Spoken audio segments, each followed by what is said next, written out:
마지막 때를 깨닫지 못하는 세대에 대해서 말씀을 나누겠습니다. 사람은 어떤 이 깨달음을 통해서 인생이 바뀌기도 하고 새로운 차원으로 올라가죠.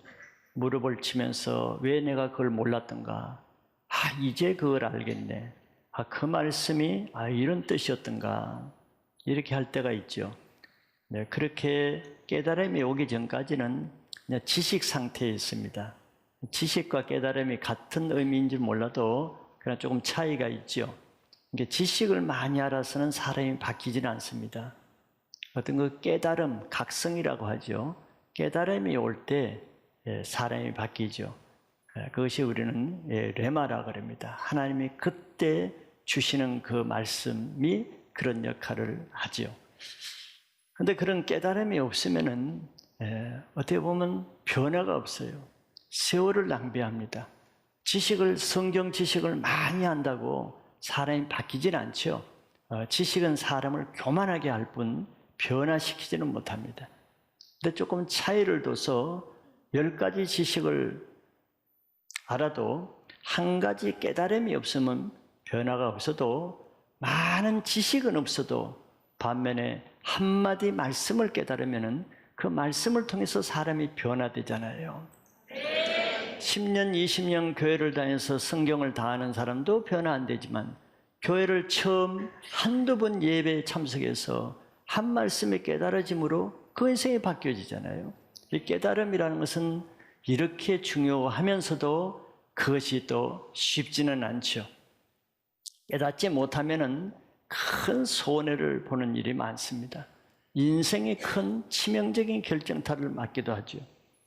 모든 이 세상의 지혜와 지식의 근본은 하나님이라고 했습니다. 하나님을 아는 것이 모든 지식의 근본이에요. 그러면 깨달음이 없고 지혜가 없다는 것은 하나님을 모른다는 그 원인이 거기에서 나오는 거죠. 그래서 하나님과 단절되게 되면은 하나님으로부터 오는 모든 지혜와 지식이 단절됩니다. 그러면 그 사람은 땅에 속한 혼적인 지식만 가지고 살아가기 때문에 영적인 세계에 대해서는 무지하게 되는 거예요. 세상에 많은 지식을 가진 사람도 성경을 읽을 때 도무지 깨닫지를 못하고 교회 와서 쉬운 설교 말씀을 들을 때 주일 학생들도 들을 수 있는 그 말씀을 학자들은 깨닫지 못하고 지식 있는 사람이 깨닫지 못하는 이유는 뭐겠어요? 다른 일에 컴퓨터 게임이나 인터넷의 소셜미디어에 대해서는 천재적인 지식을 가지고 있는 사람이 여기는 초등학생도 들을 수 있는 이 설교 말씀을 하는데도 왜 듣지 못해서 졸리고 지루하고 딴 생각이 나겠어요? 그 사람이 깨달음이 없기 때문에 그래요. 지식이 없기 때문이에요. 무슨 지식? 바로 하나님을 아는 지식이 없는 거예요. 왜 그렇겠어요? 바로 하나님을 영화롭게 하지도 않고 하나님 감사하지도 않고 하나님께 불평하고 미워하고 대적하니까 영적인 지식이 다 단절된 겁니다. 그래서 이런 세상 지식을 많이 가져도 영적인 깨달음이 없는, 영적인 지식이 없으면 뭘 읽겠어요? 바로 하나님의 생명을 읽게 됩니다. 세상 지식이 없으면은 조금 세상의 손해를 보겠죠. 좀 좋은 데 들어가지 못하고 좋은 것을 취하지 못하고 조금 손해를 봐요. 그러나 영적인 깨달음, 영적인 지식이 없으면은 생명을 잃는다는 더 큰 손해가 주어지죠. 하나님의 심판과 지금 마지막 때에 대해서 계속 우리가 보고 있는데요. 이것은 다 영적인 깨달음이 있어야만 깊이 이해가 되고 자기 것으로 적용이 되는 문제입니다. 영적인 깨달음이 없으면 나와는 아무 상관이 없는 거예요. 그저 딴 말씀 빨리 이 25장, 26장 거 빨리 하고 싶다는 생각뿐이죠. 왜냐하면 깨달음이 없으면 나에게는 아무 의미가 없어요. 그것이 오늘 말씀의 핵심입니다. 아무리 심각한 심판에 대한 심판이 누구에 대한 거예요? 이 세상 것이 된 거니까 심판은 바로 나에 대한 심판입니다. 내가 거기에 속하는 것임에도 불구하고 그 말씀이 깨달아지지 않으면은 조롱하고 비웃고 무시하고 또 심지어는 화를 내는 반응을 하는 거예요. 여러분들 교회 끝나고 길거리에 가서 전도하면서 천국이 있고 지옥이 있고 심판이 있다 해보세요. 거의 아마 많은 사람들은 조롱하고 무시하고 화를 내고 대적할 거예요. 무식이 용감이라는 말이 있죠. 무식하기 때문에 용감하게 그렇게 반응을 하는 거죠. 미리 경고를 이렇게 해도 정작 마지막 때가 올 때는 깨닫지 못하는 사람은 지금 그 말씀을 깨닫지 못하는 그것에서 나타납니다. 롯의 가족들이 그랬죠. 바로 유황불로 심판한다 그래도 롯의 사이들은 농담으로 했어요. 조롱했습니다. 지혜가 있다 하나 실제적으로는 어리석은 사람이죠. 그래서 마지막 때는 어리석은 자가 되지 않기 위해서 예수님이 이렇게 길게 오랫동안 또 여러 가지 다른 비유들로 반복해서 말씀하시는 이 예수님의 심령을 좀 이해하려고 해보세요. 왜 이렇게 여러 가지 비유로 말씀하시는가? 우리들 때문이죠. 우리들을 위해서.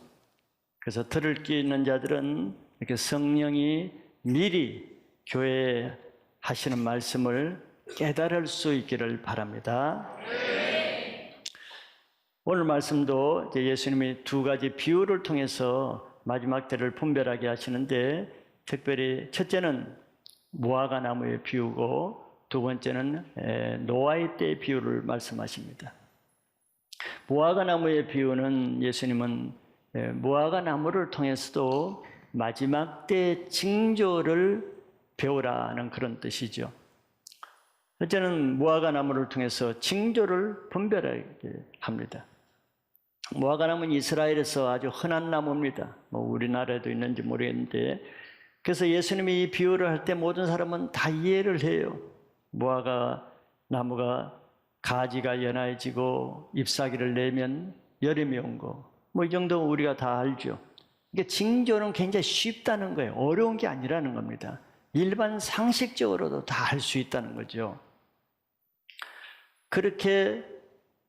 그런 예수님이 말씀하신 징조가 이 시대에 보이면은 마지막 때가 1000년 뒤, 100년 뒤 이렇게 올 것이 아니고 어떤 때라고 했습니까? 바로 인자가 저 멀리 있는 것이 아니고 바로 자기 집 문 앞에 다다란 줄을 알라는 거예요. 굉장히 임박한 것이죠. 갑자기 온다는 거예요. 그래서 징조를 때를 놓치면 안 된다는 겁니다. 왜 때를 놓치면 문 앞에 와 있기 때문에 때를 지나가게 돼요. 주님의 재림을 알 수 있는 방법은 오직 예수님이 말씀하신 그 징조를 통해서만 알 수 있다고 했습니다. 징조는 이 세상을 통해서 나타납니다. 흔한 무화과 나무를 통해서 나타나듯이 이 세상 우리가 아주 가까이서 보이는, 접하는 생활권 안에서 징조가 나타날 것이라는 거예요. 그래서 세상에 나타나는 이런 현상들을 하나님의 말씀을 통해서 볼 수 있는 눈을 가져야 됩니다. 그 눈은 바로 이런 말씀을 통해서 그런 눈이 형성될 수가 있는 거예요. 그래야 이 시대에 하나님이 하시는 일들을 영적인 눈으로 분별하고 깨달을 수가 있습니다. 그러면은 세상이 비록 아무리 악하게 돌아가고 너무 근심이 되고 살기가 힘든 세상이지라도 하나님의 말씀 관점으로 보는 사람은 폭풍 가운데서도 평안한 마음을 유지할 수가 있습니다. 그러나 이 시대에 일어나는 현상을 하나님의 말씀 관점에서 그걸 보지 못하고 세상적인 관점에서 보면은 여러분들이 어떤 반응이 일어나겠어요? 마음이 불안하고 근심이 되고 소망이 없어지고 낙심이 되고 두려움이 오게 되겠죠. 왜냐하면 세상적인 관점에서 보면은 이 세상을 잡고 장난하는 사단이 하는 일만 보게 되기 때문이에요. 똑같은 세상이지만서도 이 세상을 통치하시고 주관하시는 하나님 관점에서 보면은 하나님 안에서 주어지는 그 가운데서도 평안과 안심을 누릴 수 있지만, 똑같은 세상을 여러분들이 세상 관점에서, 그거는 사단의 관점에서 보는 거예요. 세상 관점에서 보면 소망이 없어집니다. 아무리 극심한 환난과 두려움이 있다 할지라도 하나님 말씀을 가지고 사는 사람만 소망이 없는 가운데서도 소망을 찾을 수가 있고, 불행한 가운데서도 하나님 주시는 행복을 누릴 수가 있는 거예요. 왜냐하면 결국 이 세상은 보이는 것은 사단이 다스리는 것처럼 보이잖아요. 악한 자가 지배하는 것처럼 보이는 게 사실이죠. 저도 그렇게 보여요. 정말 의인은 너무 희생적인 삶을 살고 악한 자가 득세하는, 이것이 세상이란 말이에요. 그러나 우리가 하나님 말씀에서 보면은 그럴지라도 궁극적으로 우리 말에 기는 놈 위에 뭐죠? 나는 놈이 있다고. 아무리 사단이 설치고 날 때도 그 위에서 사단을 통치하고 제압하는 분은 하나님이십니다. 결국 이 세상은 하나님이 다스리시고 하나님의 뜻대로 된다는 걸 우리는 믿으시죠? 절대 사단 뜻대로 되는 것이 아닙니다. 사단은 하나님의 통치 안에서만 움직여요. 그래서 하나님은 결국 하나님의 사랑하시는 자, 그 뜻대로 부르심을 입은 자들에게는 결국은 합력하여 선을 이루신다는 것을 믿으셔야 돼요. 잠시 이렇게 어려움이 있는 거야 어쩔 수 없죠. 잠시 불공평하고 부당한 대우를 받고 정말 억울한 대우를 받는 것에 어쩔 수 없어요. 그러나 합력이란 말은 뭐예요? 사다리를 이렇게 타면은 처음에는 엉뚱한 데를 가는 것 같아도 나중에 결국 좋은 데로 가는 것처럼, 지금은 너무 내 인생이 억울해지고 내 인생이 너무 억울해지고 너무 억울하고 너무 어렵다 할지라도 그거는 중간 과정이지 결론은 아니에요. 결론은 합력해서 하나님이 선을 이루시는 것을 믿으면은 평안이 주어집니다. 두 번째는 재림의 날과 때에 대해서 예수님이 또 말씀해 주십니다. 이건 잘 아셔야 돼요. 지난 시간에도 제가 말씀드렸지만 지금 모든 이단들, 거짓 선지자들은 바로 이 이슈를 가지고 사람들을 장난칩니다. 내가 재림 예수라는 것, 언제 마지막 때가, 언제 몇월 몇 시, 언제 온다는 것, 이걸 가지고 거짓 선지자들은 사람을 미혹해요. 지금 이 시대에 횡행하는 이단들 우리가 다 알죠. 그 사람들이 다 교주가 누굽니까? 자기가 재림주라는 거예요. 그리고 언제 세상 종말이 온다는 걸 다 예언하고 있어요. 그러니까 사람들은 그게 두려움을 느끼고 그 거짓된 말에 속는단 말이지. 지금 시대가 얼마나 이런 속임수가 많은 시대예요. 그러니 예수님이 이 마지막 시대에 이렇게 24장 한 장 전체를 마지막 때에 대해서 반복하고 또 반복하고 이렇게 하는 이유가, 우리는 모르지만 마지막 때 이게 얼마나 필요한가를 아시기 때문에 반복하는 거예요. 성경만 알면 우리가 미혹되지 않을 수가 있습니다. 재림의 날과 때도 간단한 거예요. 예수님 말씀을 보면은 예수님은 천지는 없어져도 내 말은 없어지지 않고 반드시 다 이루어진다 그랬어요. 그러니까 예수님 말씀을 믿어야 됩니다. 예수님 말씀. 근데 한마디로 재림에 대해서는 한마디 결론적인 말씀이 뭡니까? 36절에 보면은 결국은 아무도 모른다는 거예요. 그냥 한마디면 돼. 아무도 모른다. 그만 알고 있으면 돼요. 아무도 모른다. 간단하죠? 아무도 몰라요. 아무도 몰라요. 근데 아무도에 누가 들어가느냐면 놀랍게 하늘의 천사들도 모르고 더 놀라운 것은 아들 자신도 모른대요. 재림의 주인공이 누구예요?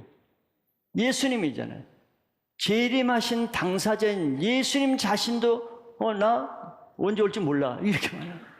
예수님 자신도 모른다는 거예요. 그러면 이것만 기억하시면 됩니다. 아시는 분은 한 분밖에 없어요. 아버지밖에 없다 그랬어요. 그래서 예수님의 재림 연도, 날짜, 시간은 아무도 몰라요. 그런데 예수님도 모르는 그 일을 누가 몇 년 몇월 시에 예수님이 재림한다고 얘기하고, 누가 내가 다시 오신 재림주 예수라고 말하고, 이런 사람은 점잖게 말하면은 성경을 모르는 사람이죠. 성경 이 말씀을 마태복음 한 24장까지만 읽어서도 그런 말을 할 수가 있겠어요? 성경을 모를 수도 있고 성경을 왜곡할 수도 있고, 결국은 이들은 사기꾼인 것입니다. 거의 선지자들. 하나님이 자기 천사들은 물론이고 자기 아들에게도 안 알려준 것을 누구에게 알려주겠어요? 그 사람이 그렇게 얘기할 수가 있어요? 아무에게도 알려주지 않는데, 예수님에게도 알려주지 않는데 나에게 알려줬다? 이 말이 안 되는 거지. 예수님은 제자들이 이런 데 관심이 많다는 것도 알고 있고 우리가 관심이 많다는 것도 알고 있어요. 재림에 관심을 갖는 것은 당연해요. 그러나 사도행전 1장 7절에 그런 제자들의 질문에 예수님은 이렇게 대답했습니다. 이르시되 때와 시기는 아버지께서 자기의 고난에 두셨으니 너희가 알 바 아니요. 그는 아버지의 고난이래요. 우리의 고난이 아니래. 그러니까 너무 알려고 하지 말라는 거예요. 너희가 알 바 아니요 그랬어요. 그 일에 너무 알려고 하지 말라. 올 때 되면 온다는 거죠. 그래서 마지막 때에 대해서 궁금하기는 해도 너무 그 날짜와 그 때에 대해서 알려고 할 때는 미혹을 받을 수가 있는 거죠. 그래서 너희에게 알 바가 아니다. 우리가 준비해야 될 것, 우리가 해야 될 것만 하면은 그 일은 주님이 하실 일이라는 뜻입니다. 두 번째 징조는 노아의 때를 징조로 예수님이 설명해 주시고 있어요. 예수님 마지막 오실 때는 노아의 때와 같은 분위기일 것이다. 노아의 때와 같은 시대 상황이 될 것이다 하고 노아의 때를 비유로 설명하십니다. 즉 결론적으로 말하면 하나님의 심판은 언제 오느냐 하면은 그 시대의 죄가 최극도에 달했을 때, 그때 마지막 심판이 온다는 겁니다. 먼저 노아의 때 사람들의 풍조를 보면은 창세기 6장 2절부터 한 7절까지만 한번 보겠습니다. 그래야 노아의 때 상황을 성경이 어떻게 말하는가를 이해할 수 있습니다. 2절부터 제가 읽어드리겠습니다. 하나님의 아들들이 사람의 딸들의 아름다움을 보고 자기들이 좋아하는 모든 여자를 아내로 삼는지라. 이게 노아의 때 사람들의 풍습입니다. 결혼 풍습, 결혼 목적과 원칙이 어떤가를 성경이 고발하고 있습니다. 왜 이 시대가 심판을 받아야 될 수밖에 없는지를 설명을 하고 있어요. 그 중에 하나가 저겁니다. 그 다음에 3절에 보면은 그 결과가 어떻게 되느냐 하면은 여호와께서 이르시되 나의 영이 영원히 사람과 함께 하지 아니하리니 이는 그들이 육신이 됨이라. 육신적인 결혼을 하니까 그들이 결혼해서는 영이 되는 것이 아니고 육신이 되는 거예요. 결혼하는 것은 자유지요. 그러나 결혼해서 사는 것은 그거는 자기들이 감당해야 됩니다. 육신적인 결혼하면은 육신적인 삶이 됩니다. 그러나 그들의 날은 120년이 되리라 하시니라. 그 심판이 주어진다는 것을 말하죠.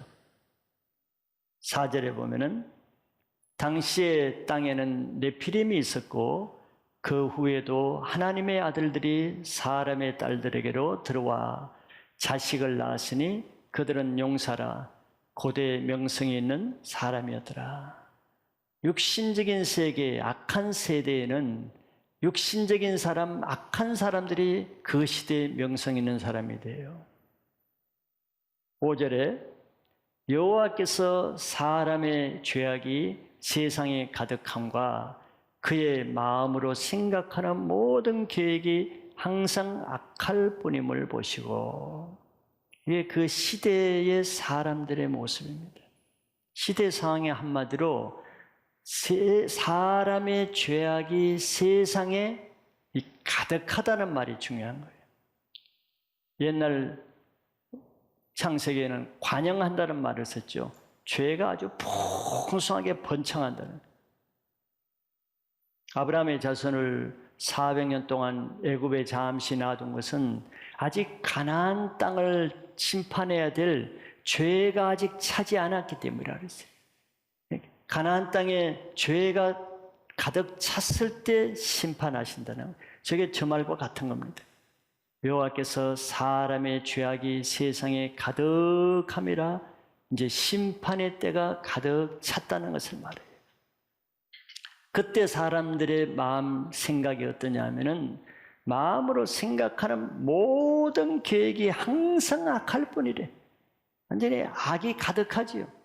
이게 심판 때, 마지막 때 나타날 현상이에요. 노아 때만 그런 것이 아니고 예수님이 다시 오실 때 이 시대 사람들의 형편 상황을 말씀해 주고 있어요. 6절에 땅 위에 사람 지었음을 한탄하사 마음에 근심하시고, 심판이 가까웠을 때 하나님 편에서의 상황은 하나님의 마음에 근심이 되는 거예요. 인간들을 이 세상에 지은 것을 한탄하신다. 그럼 지금 시대를 보면 하나님이 기뻐하시겠어요? 근심하고 한탄하시겠어요? 7절에 결론적으로 하나님의 결단은 이르시되 내가 창조한 사람을 내가 지면에서 썰어버리되 사람으로부터 가축과 기는 것과 공중의 새까지 그러하리니 이는 내가 그것들을 지었음을 한탄함이니라 하시니라. 즉 심판은 그 시대의 사람들의 마음속에 죄가 가득해서 시대에 죄가 가득 차고 하나님 편에서 이 세상이 한탄스러운 근심이 될 때 마지막 때가 온다는 거죠. 결혼이 굉장히 중요한 거예요. 왜? 결혼은 육신으로 사는 절정이 결혼을 통해서 나타나기 때문에. 육신적인 사람은 육신적인 사람을 택해서 결혼하려고 그러잖아요. 그러니 결혼을 통해서 육신이 되면은 그 가정이 육신이 되고 그 자녀 세대가 육신이 되죠. 하나님을 위해서 결혼하는 것이 아니고 자기 육신의 정욕을 채우기 위해서 결혼하는 것이 마지막 시대에 나타나는 결혼 풍조라고 말합니다. 하나님은 이 땅에 홍수로 심판하는 데는 다 징조가 있는 거예요. 이와 같이 하나님의 심판은 그 시대의 죄가 꼭지점을 찍을 때, 절정에 찼을 때, 그때가 하나님의 심판이 오는 때입니다. 노아의 홍수 이후에도 하나님의 심판한 적이 많이 있었죠. 그 뒤에도 롯의 때에 소돔 고모라의 동성애가 크게 찼을 때, 어떻게 크게 찼? 천사들이 왔는데도 천사들과 동성애를 하겠다고 하는, 그게 크게 찼을 때 하나님은 불과 유황으로 소돔 고모라를 심판합니다. 죄가 찰 때까지는 하나님이 인내하고 기다리시는 거예요. 회개할 기회를 주시는 거죠.